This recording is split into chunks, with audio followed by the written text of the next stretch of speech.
My Life in Wrestling, with a little help from my friends, by Gary Hart. Chapter 1, Chicago. If someone would have asked me to write this book 10 years ago, there's no way I could have done it. I came into the business at a time when kayfabe was the holy grail, and for over 30 years, I would not talk about the business to anyone that wasn't part of it. Over the past few years, I've softened and can now openly talk about how wrestling is manipulated. But it was a long process that I had to go through. When I sat down to write this book, I knew I would have to be as open, honest, and candid, and as upfront as I could possibly be about my career. And I stayed true to that. I'm very comfortable with everything that's in here because it's all factual and it comes from my heart. I also don't mind if people speak ill of me after reading this, because as long as the truth of what happened is out there, then I'm happy. Here's my story. Every summer, I went to stay with my favorite uncle, affectionately known as Uncle Butterball, for 2 months. He lived in the country, and for a kid from the streets of Chicago, like I was, it was a great experience. I was 10 when I was first introduced to professional wrestling by him in the summer of 1952. He was a big fan, and together we would watch televised wrestling that came from the Chase Hotel out of St. Louis, Missouri. I was awestruck by wrestlers like Pat O'Connor, Rip Hawk, Wild Bill Longson, Sonny Myers, Lou Thez, and Dick Hutton. And in no time at all, I became a huge fan myself. When I returned to Chicago, I discovered that wrestling was also on TV there. In addition to the local Chicago wrestling promotion, we had wrestling from Hollywood Legion Stadium in California. It was sponsored by Teflon, which is no fat spelled backwards. One of the top stars of that organization was Jules Strongbow, a big Indian wrestler. I recall him taking Teflon in an attempt to lose weight, and each week on television they would weigh him. Besides Strongbow, the California wrestling show also featured Danny McShane, Wild Red Berry, and classy Freddie Blassie. During my teens, I was a big swimmer. I loved it so much and was so good at it that I actually became a competitive swimmer, joining the Chicago Youth Organization and participating in swim meets at the Y. When I was 16 years old, I was in a swimming competition in Fox Lake, Illinois, and met someone who would change the course of my life, Billy Goals. Billy was a wrestling star in the Chicago market, and he just happened to have a house on the lake where we were having our swim meet. As soon as I saw Billy, I recognized him because he was the Midwest heavyweight champion and was very recognizable from his TV appearances. I went over and introduced myself to him and told him I watched him on TV. After chatting a bit, he asked me if I'd ever been to a live wrestling match. When I said that I hadn't, he told me to come to the Marigold Arena that Friday night at 5 p.m. and he would get me in. That was the first time I ever went to live matches, and I totally fell in love with wrestling. After a while, Billy got me a job at the Marigold Arena. I worked with a guy named Roland, who was the custodian of the building. He had been a wrestler, but had gotten injured, so Fred Kohler, the local promoter, gave him a job. Billy would also train a few guys how to wrestle, so I started pestering him to train me as well. During the summer of 1958, Billy told me to come to the arena every Saturday at 8 a.m. so we could wrestle for an hour and a half. The best part was, because of my job, if the ring was left up during the week, I could go to the Marigold and work out with Roland. In addition to my job at Marigold, I had a part-time job working at the Riding Academy in Lincoln Park. Horses would be rented out for people to ride through the park. My job would be go find the people who were late bringing the horses back to the stable. Working two jobs was not a big deal for me, though, because I'd always had a solid work ethic. During my youth, my mother managed different restaurants. I'd often work in the restaurants alongside her. Because of my job at the Marigold, I got to see all the matches there for free. Whether it be wrestling on Friday nights or boxing on Wednesday nights, I went in and out of the arena freely, while fans and wannabe wrestlers and boxers would stand at the back of the arena trying to get in. The wannabes would have their bags with them just in case a wrestler or boxer didn't show up, in the hopes that we'd be asked to fill in, while the fans would be there hoping to catch a glimpse of the stars. One of the wrestling fans that I met there introduced himself to me and told me his name was Sam Casino. I figured that he wanted to get to know me because through me he could get into the inner sanctum of the wrestling world. But even after I explained to him that I was only training to be a wrestler, he still wanted to be my friend. He even told me that he owned a boxing and wrestling club and assured me that I could train there anytime I wanted. We soon became friends, and eventually Sam offered me yet another part time job, this one on Mondays and Thursdays. In addition to running his gym, he was in charge of picking up the change from all the machines in town: slot machines, cigarette machines, shuffleboard machines, gun machines. If a coin went in it, Sam collected the money from it, and he offered me $75 a day to assist him on those trips. After one run with Sam, we could have 700 pounds of change, which we would take back to his club and unload. In the beginning, I really didn't know what I was getting involved with. All I knew was that Sam was a nice guy who gave me a job 2 days a week picking up coins and sometimes packages of cash. One day I asked him, "Why do some people give us coins and some give us cash?" Sam was quiet a minute and then responded, "You don't want to know." I knew right then something bad was going on and shouldn't have continued working for him, but I did. Sam and I spent a lot of time at his club, and since he had beds and a kitchen there, I would often stay all night. One night a truck pulled up behind the club, and Sam asked me to help him unload it. That started to happen more frequently, and over time we unloaded television, suits, coats, radios, watches, you name it. If there was a truck, Sam's friend would find it, bring it to his club, and we would unload it. After Sam got to know me and realized that I was a straight up guy, he told me that he ran a crew for the Chicago crime syndicate. Basically, he was into loan sharking and stealing stuff out of the back of a truck, and his club was just a front for his fencing operation. One of the reasons he trusted me with potential damaging information like that was because we were both involved in a business that had to be protected. In those days, wrestlers had to kayfabe everything. It was beaten into our brains. Don't talk to anyone about anything. As I was training for the business, I abided by that. And if somebody tried to play smart with me and act like wrestling was a fix, I would act dumb. To smarten someone up would be the kiss of death. Because if you squealed on the business, you could get your arms or legs broken by one of the wrestlers, and you would never be allowed to wrestle again. Basically, back then, the wrestling business was just like the mob. People involved with both of those businesses had to know how to keep a secret. Even though I knew it was wrong, the money was good. And as time went by, I became seriously involved with organized crime. On a few occasions while making our pickups, Sam would warn me that there might be some trouble. And though I never saw anyone get killed, I did see Sam get violent when someone owed him money. On more than one occasion, when we stopped at a bar, Sam would go into the coat room, get a metal coat hanger, go up behind a guy sitting on the bar stool, slap the coat hanger over his head, jerk him off the bar, and drag him out of the building. I saw him kick the crap out of people as cops drove by without stopping. And I also saw him beat people with pool cues. I had a few people with pool cues myself back then, but I was never the aggressor. It's just that sometimes situations can get out of hand, and it becomes every man for himself. During this time in which I was getting indoctrinated into organized crime, I was continuing my training with Billy at the bar ago.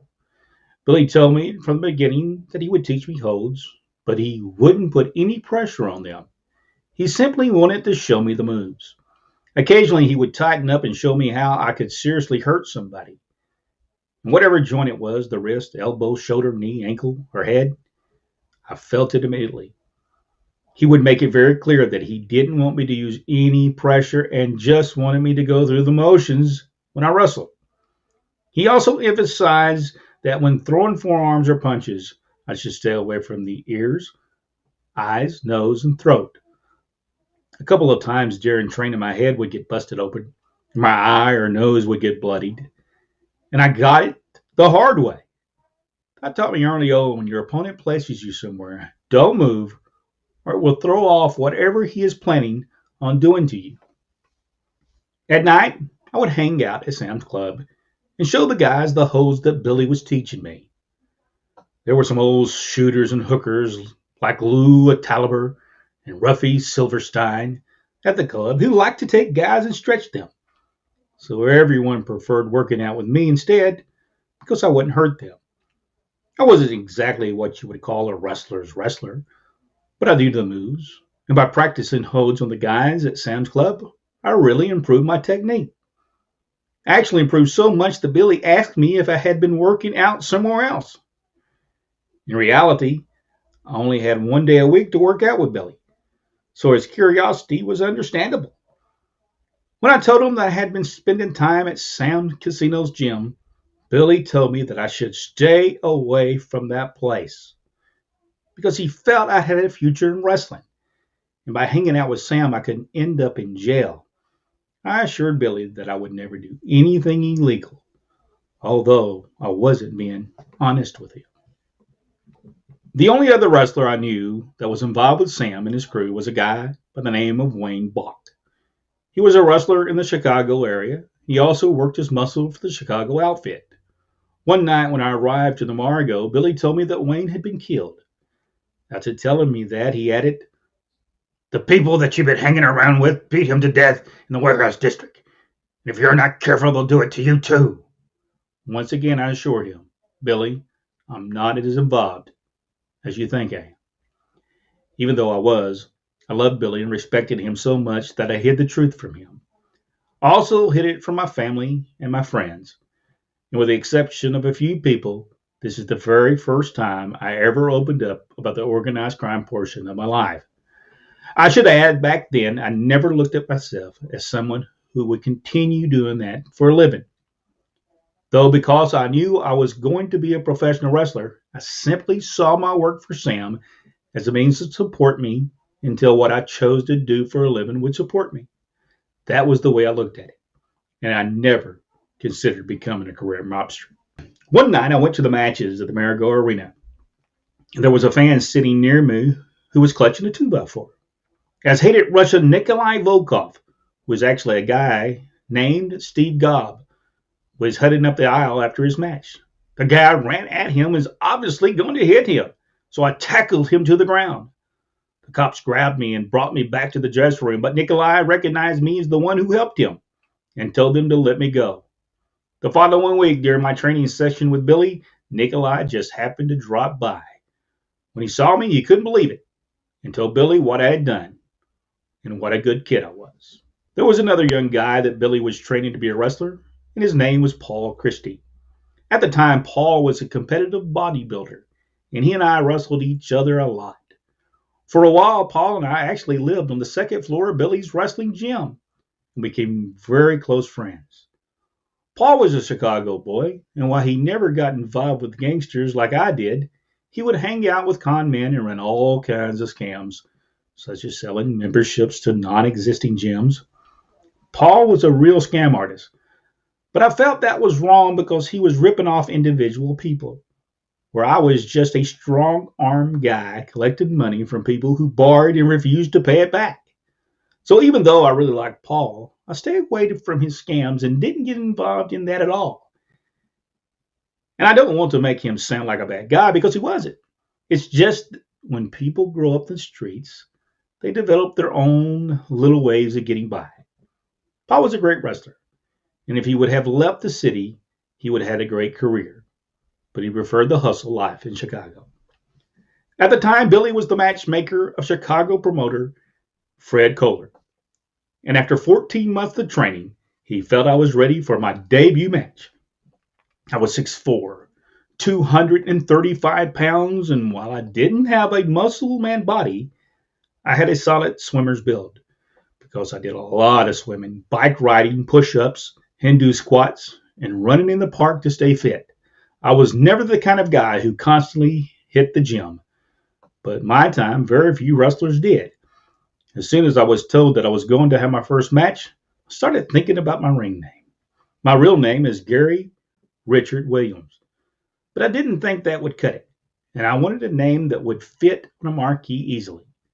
Gary had 4 letters, so I kept my first name and came up with a 4 letter last name of Hart. I always liked the name Hart. My Uncle Buck was in the Marines with a guy named Hart Key, and Hart saved my uncle's life at the Chosin Reservoir during the Korean War in 1950. My uncle always referred to Hart Keys as the man who saved my life, and I always remembered and liked that name. It even meant so much to me that when I was 16 years old, I got a tattooed of a heart on my arm. Not only did the name Hart mean something to me personally, and not only was it a great marquee name, but I also realized that if I used the name, I could put hearts on my boots, tights, and jacket as a little gimmick. It was perfect. So I told Billy that I wanted to be called Gary Hart. Billy liked my idea, but tweaked it a bit to Hurricane Hart. He also wanted me to dye my hair blonde and bill me as from Orlando, Florida, even though it wasn't what I originally hoped for. Whatever Billy wanted was fine with me. My debut match took place on Thursday, May 5th, 1960, and I wrestled Sailor White in Belott, Wisconsin. I guess I did well because Billy booked me for the next night against Tony Shepard at the Marigo Arena. Both times I wrestled to a 15-minute draw, and I wasn't nervous at all. Billy started booking me regularly after that and gave me a slight push. In those days, if you weren't in your 30s or 40s, promoters wouldn't look at you as a serious wrestler. For a booker to put an 18-year-old on TV and give him a push was something that just did not happen. But thanks to Billy, I became one of the first young wrestlers ever to get great exposure. As a mid-card heel, I immediately started wrestling guys like Billy Gold, Johnny Gilbert, Bobby Manigroff, throughout Illinois, Wisconsin, Indiana, and Iowa. Things were going great until I was booked against Zach Melkoff. We wrestled 4 times, and every time we wrestled, he hurt me one way or the other. He didn't hurt me to the point where I couldn't wrestle, but he did hurt me to the point that the pain was intense. Believe it or not, even after having several matches, I still wasn't completely smart. After a particularly harsh match with Zach, I found Billy and asked, "Why is it that I work with you, Johnny, or Bobby, everything is so nice? But when I work with Zach, I always end up getting hurt." "Go talk to Zach," Billy suggested. "Tell him what you just told me and ask him what you're doing wrong." I followed Billy's advice and found Zach, asking Mr. Malkoff, "I'm wondering something. When I wrestle you, I keep getting hurt. Am I messing up or something?" "Kid, you're doing fine," he chuckled. "Don't worry about it." I guess he felt bad and was amused, because whenever we wrestled after that, he loosened up on me. Zach wouldn't be unique in that regard, though I eventually started going against guys that had been wrestling since the 1930s. In those cases, I was a teenager, my opponents were in their late 40s, and they weren't at all willing to help a young kid like me. There was a lot of jealousy and resentment. They never offered advice, and they got a kick out of stretching and pounding me. They gave me cauliflowered ears, stepping on my hands, and bending my joints. It was their way of taking out all their anxieties because their career was coming to an end, while mine was just beginning. Even though I understood their mindset, it was trying on me because there was nothing I could do. If I tried to wrestle them back, they would hurt me. So as the new kid in town, I took the hazing like a man, and after my experience with Zach, simply kept my mouth shut. Billy tried to keep me away from people who he thought might deliberately hurt me, but he couldn't protect me from everyone. And when I did get injured in the ring, Billy expected me to handle it like a pro and go on with the match. There was another wrestler by the name of Jules Speedy Lawrence, who was a tough old hooker and a shooter in the late 50s. One night, Speedy and I were booked together, so I asked Billy what he wanted to do. Billy suggested I talk to Speedy about it so he could tell me what he wanted. I walked over to him as he was tying up his shoes and chirped, "Hey, Speedy, we're working together tonight. What do you want to do?" "Who the hell are you to call me Speedy?" he growled. "My name is Mr. Lawrence." My heart was thumping in my chest as I went back to Billy stammering. I just went over and asked Speedy. "You called him Speedy?" He gasped. "You should never call him Speedy." Billy had scared me to death. But Speedy quickly came over laughing, telling me I could call him by his nickname. That was the first rib ever pulled on me. Even though I was making $25 a night as a wrestler, I was making so much more money with the mob. I was able to afford to stay in suites. I was living like a star. And once I started appearing on TV, Sam really enjoyed hanging out with me. He especially liked to be seen with me in the restaurants and bars because he saw me as a celebrity. In those days, being on TV was really special. It's not like today where seemingly everyone is on television. Back then, you really had to be somebody. Keep in mind, I was just an underneath wrestler. But in Sam's eyes, since I was on TV, I was the same as Buddy Rogers or Johnny Valentine. He didn't understand that there were a pecking order in wrestling, but being compared to Buddy and Johnny was fine by me because they were best of the best.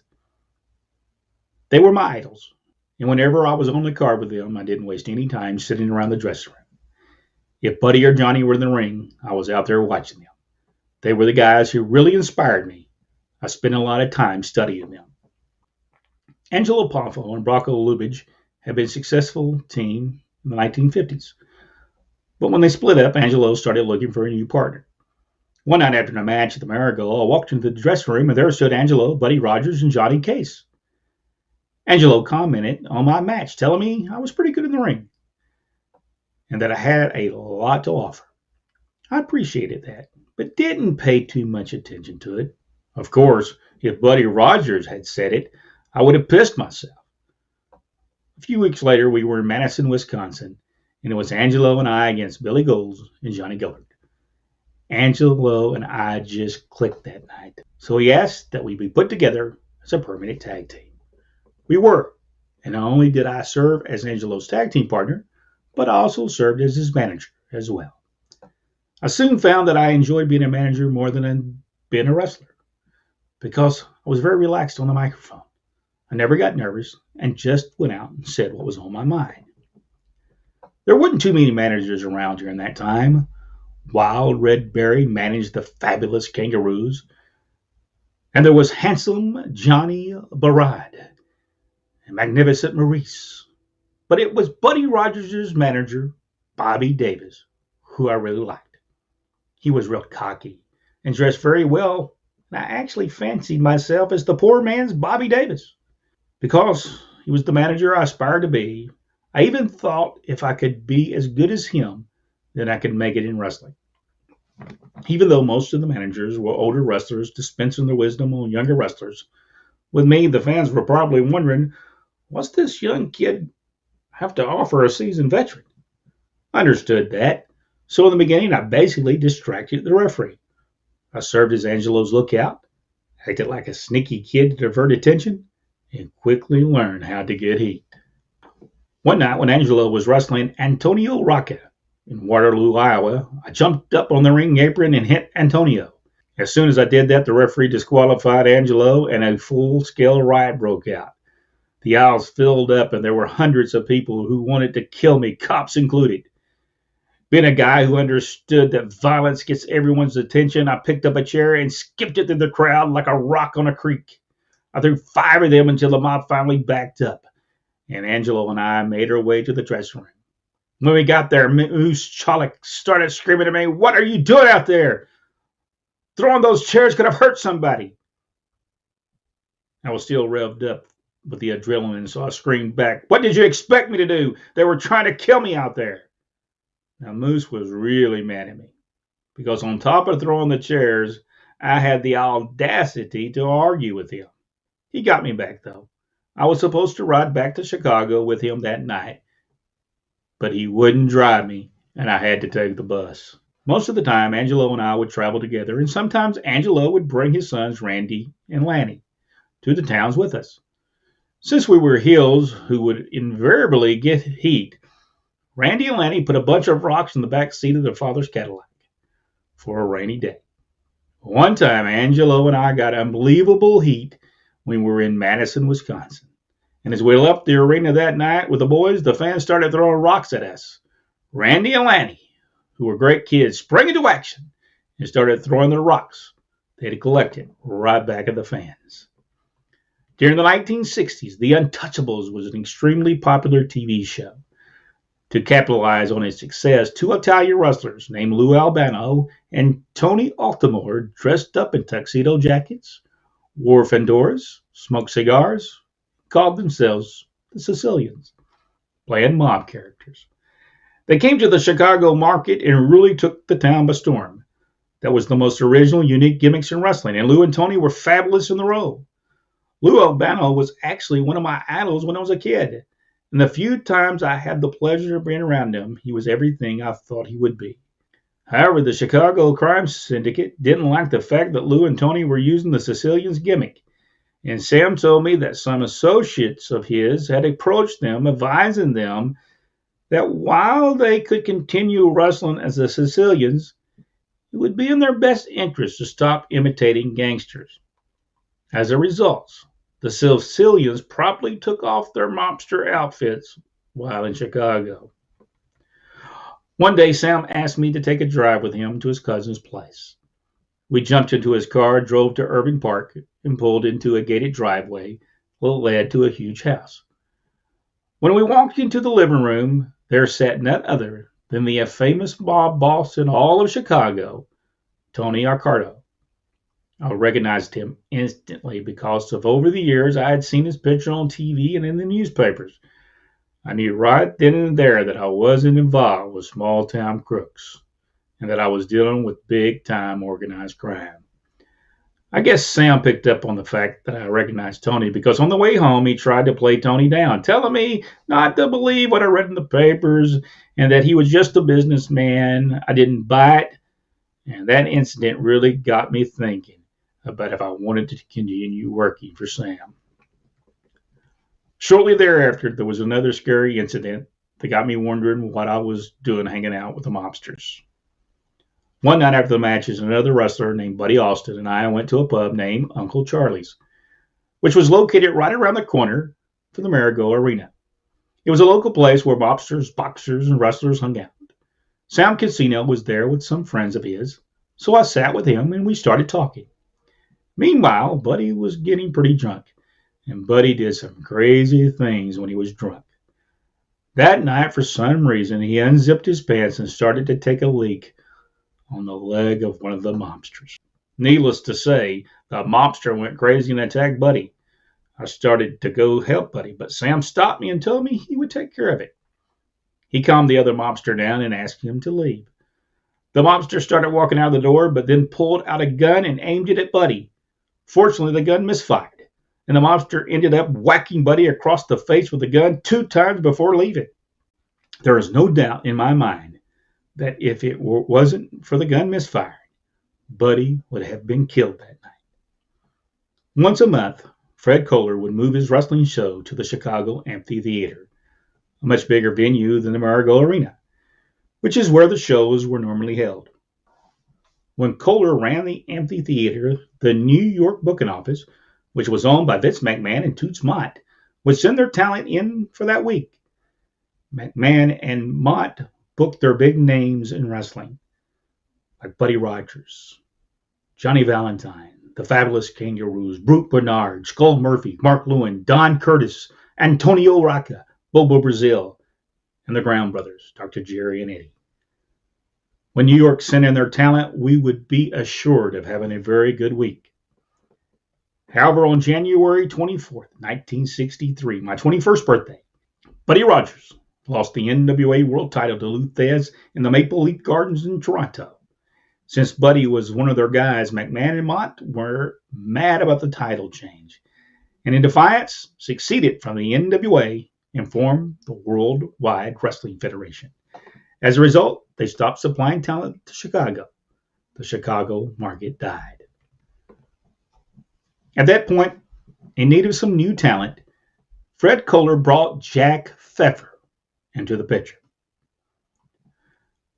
Jack was a different kind of promoter who had his own crew of guys with names that sounded very close to those legitimate famous wrestlers, like Bummy Rogers, George Valentine, Hobo Brazil, Sweet Cat Sika, and Little Cat Wright.